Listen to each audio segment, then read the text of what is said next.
environmental displacement, the relevance of environmental law. I should have put a different subtitle.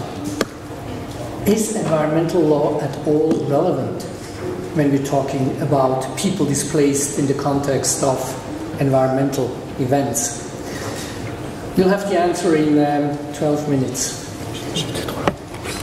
However, before we reach there, let me give some background. First, a few figures. We're talking about large numbers. 2017, more than 30 million people were newly displaced. Among them, a bit less than 12 million by conflict, and almost 19 million by what we could call natural disasters. And that's just a figure for sudden onset disasters, not the slow onset events. The figures for 2018 just came out this morning, so they are not on the slide.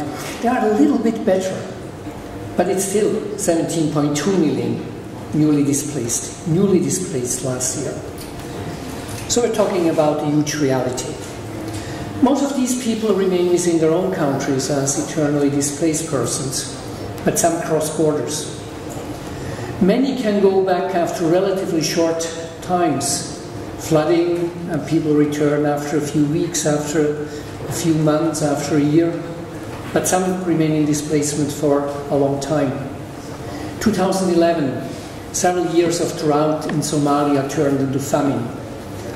300,000 people fled to neighboring countries. They were received as refugees. We still have more than 100,000 sitting in the refugee camps in Kenya. We still have from among the 1.5 million internally displaced because of the drought, more than 1 million sitting in squalid conditions in irregular settlements in Mogadishu and other cities, so long term. This is a fact and a reality that, when you look at the media, it's usually referred to as the challenge of climate refugees. And it's interesting when we're talking about environmental law and environmental institutions, that the notion actually goes back to a report by Samuel Hinawi from the UN Environmental Programme 1985, when he was talking about environmental refugees. But of course, his answer was not, we have to change environmental law, but rather the message from him and others dealing with this issue was, you have to revise refugee law, and you have to enlarge the reasons why someone should be recognized as a refugee and be given asylum by recognizing that environmental factors or climate change are a reason. Well, in fact, sometimes under present law, these people can get recognized as refugees, but in situations where environmental factors and conflict are interlinked, like back in Somalia, so we don't need to revise refugee law. And then there's today a common consensus among refugee lawyers, it would be a bad idea. It would not really fit the notion and the concepts of refugee law. Just imagine this poor climate refugee asylum seeker who has to make it credible that this hurricane, this flooding, would not have happened without global warming. So, the issue of attribution. And then I come back to that multi-causality. And it's simply a lack of political will. No state would even start to negotiate such a concept. And then it's also that people do not necessarily wish to be recognized as refugees. I remember a grassroots leader from Kiribati, one of the affected islands in the South Pacific, very emotionally saying, we don't want to become refugees. She said, we see refugees on TV. We don't want to live in these tents and become dependent on humanitarian handouts. But then she added, we know we have to move, but we want to be able to decide when and where to go. So, environmental refugees is out. IUM then came in with the notion of environmentally displaced persons, or environmental migrants, and environmentally displaced persons as a subcategory. And I can't go into the details, but again, the call was not for changing environmental law, it was for expanding migration law. And then, Dadam, 2010, Cancun conference on climate change, adoption of the Cancun Climate Change Adaptation Framework, paragraph 14F, 3 lines. We, as states, recognize forced displacement, predominantly voluntary migration, and planned relocation are part of the challenge to adapt to climate change, and we have to work together. But then 2011, when this was discussed at the ministerial meeting within the UN framework in Geneva, states didn't want to discuss it within the UN. Too sensitive. Okay. It was then when this so-called Nansen initiative started. Switzerland and Norway took the initiative to start with a process of regional consultations to build consensus bottom-up from particular affected regions. This now has become the platform on disaster displacement, and France from 1st of July on will assume the presidency of the platform on disaster displacement.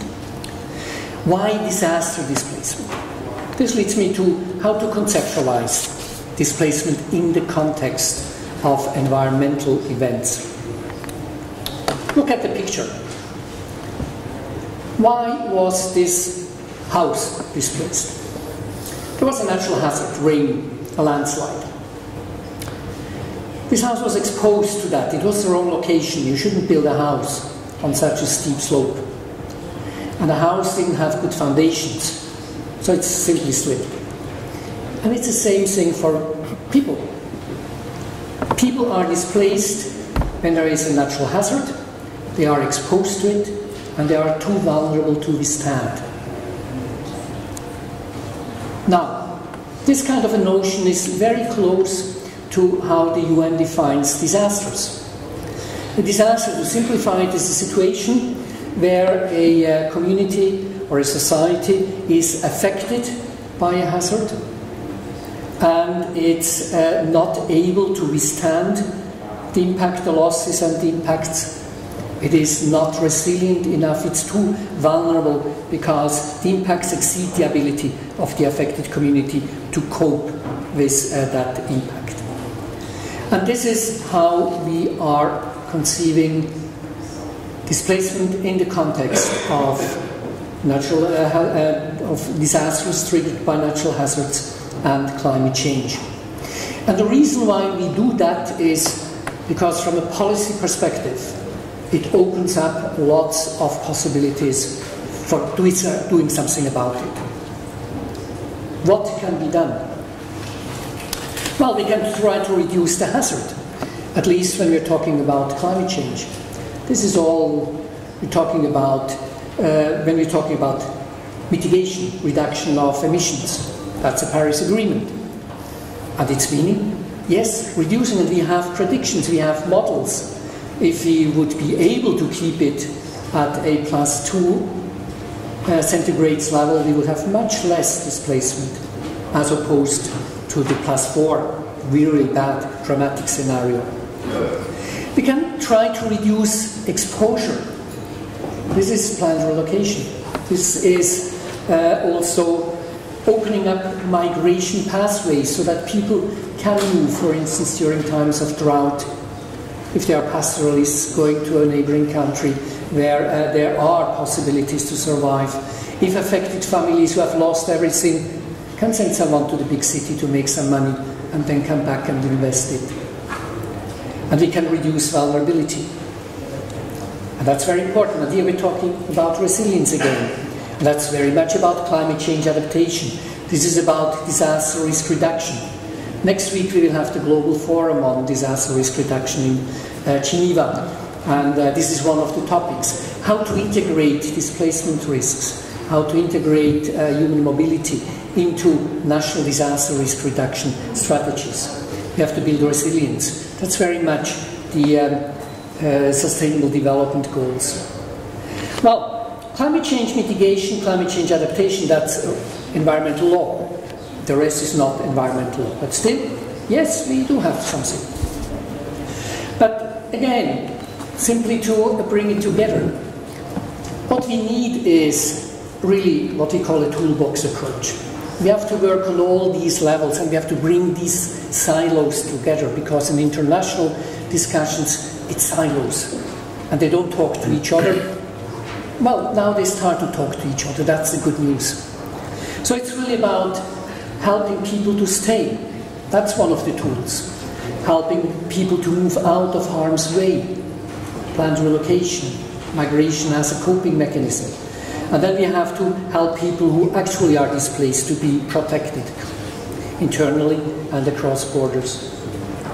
And the good thing is that the Global Compact on Migration, adopted last year, now really reflects that kind of an approach, the toolbox approach. The Global Compact on Migration, a non-binding instrument, contains 23 objectives and then commitments states make to achieve that commitment, and then lists of effective practices to implement the commitment. Objective 2 is about addressing the root causes of migration. And interestingly enough, states inter alia commit there to create conducive environmental conditions. That's the entry point for environmental law. And it talks about climate change adaptation and disaster risk reduction as effective practices to reduce causes of forced migration, of migration really because you're desperate and don't have an alternative.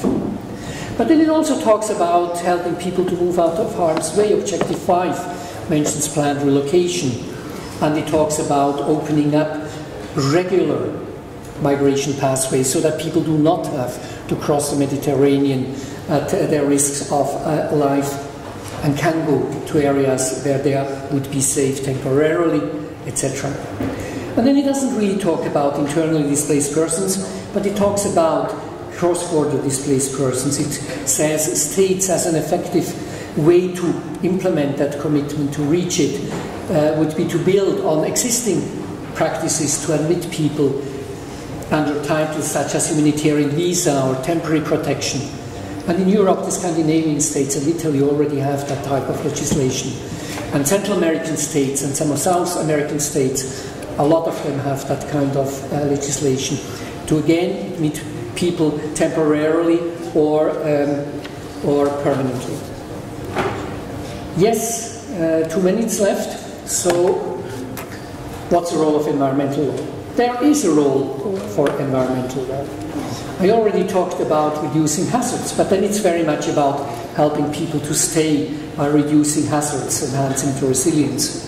Look at the Paris Agreement, not only on mitigation, but Article 7, the obligation to build the resilience as part of the sustainable management of natural resources. We're back in the middle of environmental law. Look at the Biodiversity Convention.